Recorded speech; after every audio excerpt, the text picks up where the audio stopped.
नमस्कार, एक बार फिर से मैं आप सभी के सामने उपस्थित हूँ बेहद महत्वपूर्ण टॉपिक के साथ। और आज हम बात करेंगे पसमानदा मुस्लिम समाज के बारे में, क्योंकि इसको ओबीसी आरक्षण में शामिल करने के लिए सुप्रीम कोर्ट में सुनवाई होने वाली है। ये कहा जा रहा है कि जो पसमानदा मुस्लिम समाज हो जाता है अब वो ओबीसी वर्ग में आएगा।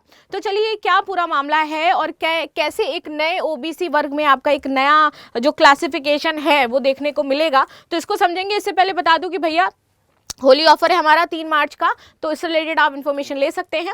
आगे बात कर लेते हैं। तो Supreme Court adjourns PLA to on quota for the Pasmanda Muslim by 4 weeks. तो सुप्रीम कोर्ट ऑफ इंडिया ने एक जनहित याचिका दायर की गई है जिसमें पसमानदा मुसलमानों को अन्य पिछड़ा वर्ग यानी कि ओबीसी श्रेणी के तहत आरक्षण देने की मांग की गई है।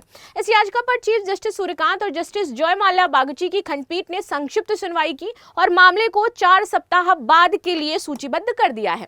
अब आगे आ जाते हैं कि ये इनकी जो प्रमुख मांगे क्या है वो क्या हो जाती हैं, और जो पसमानदा मुसलमान एक पूरा वर्ग हो जाता है वो एक्चुअल में क्या हो जाता है, क्या पॉपुलेशन है, कैसे क्लासिफिकेशन था अभी तक, ये सारी चीजें हम इसमें समझेंगे। तो देखिए, ये याचिका मोहम्मद वसीम सैफी द्वारा दायर की गई है जिसमें 2007 रंगनाथ मिश्रा कमीशन की सिफारिशों के आधार पर ओबीसी के भीतर उपवर्गीकरण कर पसमानदा मुसलमानों को 10% आरक्षण देने की मांग की गई है। आगे आ जाते हैं। याचिका में मांगी गई प्रमुख राहतें, तो केंद्र सरकार को 2006 की सचार कमेटी की सिफारिशें लागू करने का निर्देश है। रंगनाथ मिश्र आयोग के अनुसार पसमानदा मुसलमानों को 10% यहां पर आरक्षण देना है।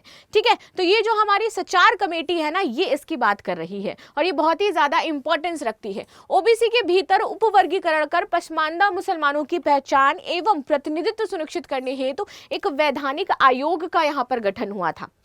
ठीक है, और इससे क्वेश्चन आपका पूछा गया है, इससे क्वेश्चन हमारा आया भी है। इंटरव्यू में भी इससे क्वेश्चन पूछे जाते हैं और आपके जो प्री का सेगमेंट होता है ना, उसमें भी क्वेश्चन आता है। तो ये जो सचार कमेटी है ना, बहुत ही ज्यादा इंपॉर्टेंट हो जाती है, इसलिए इस कमेटी को जानना आपके लिए जरूरी है। नाउ, ये याचिका एडवोकेट विजय किसाना की सहायता से दायर की गई थी। अब देखिए, सुनवाई के दौरान सुप्रीम कोर्ट की टिप्पणी क्या थी। तो देखो, सुनवाई के दौरान चीफ जस्टिस ने महत्वपूर्ण प्रश्न उठाया कि क्या जो पसमानदा मुसलमान है, ठीक है, वही एकमात्र पिछड़ा वर्ग हो जाते हैं। पहले तो मुझे ये बताओ कि पसमानदा मुसलमान ही सिर्फ पिछड़ा वर्ग हैं। अगर हम मुस्लिम समाज में भी आए, जैसे आप लोग भी, बहुत सारे मुस्लिम समाज के लोग मुझे भी देख रहे होंगे, कोई ना कोई तो मुस्लिम होगा ही भाई। तो आप ये कह रहे हैं कि आप किसी ना किसी उससे आ रहे होंगे, जैसे इसमें पसमानदा मुसलमान है, कोई अदर होगा, कोई अदर होगा। तो ये बोला गया कि क्या सिर्फ पसमानदा मुसलमान आपके पिछड़े हो जाते हैं, बाकी जो मुसलमान है वो पिछड़े नहीं है। तो सिर्फ पर्टिकुलर एक वर्ग के लिए यहाँ पर क्यों बातचीत कही जा रही है, तो इससे तो समानता नहीं आएगी। अच्छा, आप किस वर्ग के मुस्लिम हैं, आप मुझे जरूर कमेंट बॉक्स में बताइएगा। वैसे भी आपका पवित्र मंथ रमजान चल भी रहा है यहाँ पर। तो उन्होंने कहा कि ओबीसी वर्गीकरण केवल सामाजिक नहीं बल्कि आर्थिक मानदंडों पर आधारित है। क्यों? क्योंकि इसमें क्रीमी लेयर का कॉन्सेप्ट आ चुका है। तो अब वो सामाजिक से हट करके किस पे आ गया है? आर्थिक मापदंडों पर।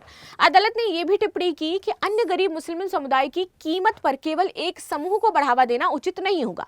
इस संबंध में ठोस आंकड़ों की आवश्यकता बताई गई। याचिकाकर्ता की ओर से वरिष्ठ अधिवक्ता अंजना प्रकाश ने विस्तृत नोट दाखिल करने के लिए समय मांगा, जिसे अदालत ने स्वीकार कर लिया। यहाँ पर आगे आते हैं। लंबित मामले से जोड़ने का अनुरोध। याचिकाकर्ता ने अनुरोध किया कि इस याचिका को लंबित मामले state of Andhra Pradesh versus B Archana Reddy के साथ जोड़ा जाएगा। इस मामले से जो हमारी संविधान पीठ है वो ये तय कर रही है कि क्या आंध्र प्रदेश के मुसलमानों को सामाजिक और शैक्षणिक रूप से पिछड़े वर्ग के रूप में 4% आरक्षण दिया जा सकता है। ये विवाद 2005 के उस राज्य कानून से जुड़ा है जिसे आंध्र प्रदेश हाईकोर्ट ने निरस्त ही कर दिया था भाई साहब।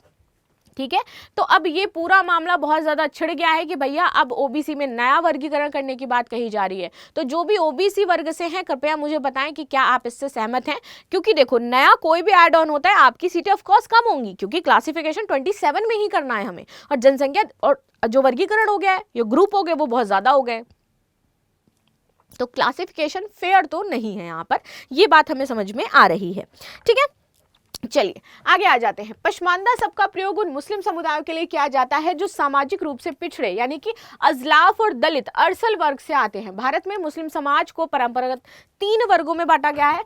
अशरफ, ये उच्च वर्ग माना जाता है। तो क्या आप लोग अशरफ मुस्लिम हैं, अशरफ समाज से आते हैं, जिसमें आपके सैयद, पठान, मुगल ये सब आ जाते हैं, दैट इज अशरफ, जिनका संबंध परंपरागत रूप से विदेशी वंश से माना जाता है कि आप लोगों का जो वंश है ना वो विदेशी है। तो बी प्राउड कि भाई तुम लोग तो विदेशी वंश से आते हो। इसके बाद अजलाफ की बात करें, ये ओबीसी मुस्लिम समुदाय है जो कि कारीगर और पेशागत जातियां होती हैं। इसके बाद अरसल आते हैं, ये दलित मुस्लिम होते हैं, ठीक है, जो पारंपरिक रूप से श्रम साध्य या फिर स्वच्छ कार्यों से जुड़े रहते हैं। याचिका में दावा किया गया कि पसमानदा मुसलमान कुल मुस्लिम आबादी का 80 से 85% तक हो जाता है, यानी कि यहाँ पर जो ये वाला अरसल है ये 80% से 85% तक है, जो कि आपके श्रम साध्य करते हैं या तो जो अस्वच्छ काम है वो करते हैं, जैसे कि नाले की सफाई वगैरह करना, ये सारी चीजें। लेकिन शिक्षा, रोजगार, राजनीति और धार्मिक संस्थाओं में उनका प्रतिनिधित्व अत्यंत कम है, जबकि प्रभावशाली पदों पर जो अशरफ वर्ग है इसका वर्चस्व हो जाता है। सच्चर समिति और रंगनाथ मिश्रा आयोग की सिफारिशें, मैंने बताया ना कि बहुत ज्यादा जरूरी हो जाती है जो सच्चर समिति है, तो पता होना चाहिए। तो इसकी अध्यक्षता में गठित सच्चर समिति ने भारत में मुसलमानों की सामाजिक और आर्थिक तथा शैक्षणिक स्थिति का अध्ययन किया था। इसके बाद मुख्य सिफारिशें तो अल्पसंख्यकों के साथ भेदभाव की निगरानी हेतु इक्वल अपॉर्चुनिटी कमीशन का गठन करना, मुस्लिम समुदाय के विभिन्न वर्गों के लिए अलग अलग सकारात्मक कार्रवाई की यहाँ पर व्यवस्था करना। रंगनाथ मिश्रा आयोग की अगर हम बात करें तो रंगनाथ मिश्रा आयोग राष्ट्रीय धार्मिक और भाषाई अल्पसंख्यक आयोग था।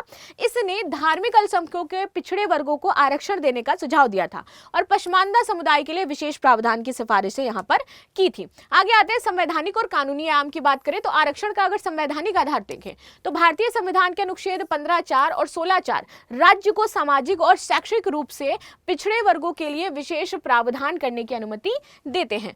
उपवर्गीकरण पर न्यायालय का दृष्टिकोण, तो हाल के वर्षों में सुप्रीम कोर्ट ने ओबीसी के भीतर उपवर्गीकरण की वैधता को स्वीकार किया है, बशर्ते ठोस सामाजिक और सांख्यिकी आधार हो और ये नीति समानता के सिद्धांत का उल्लंघन ना कर रहा हो। आंध्र प्रदेश का मामला क्या था, तो स्टेट ऑफ आंध्रा वर्सेस वीवी अर्चना रेड्डी से जुड़ा हुआ था, जिसमें 4% मुस्लिम आरक्षण की बात कही गई थी।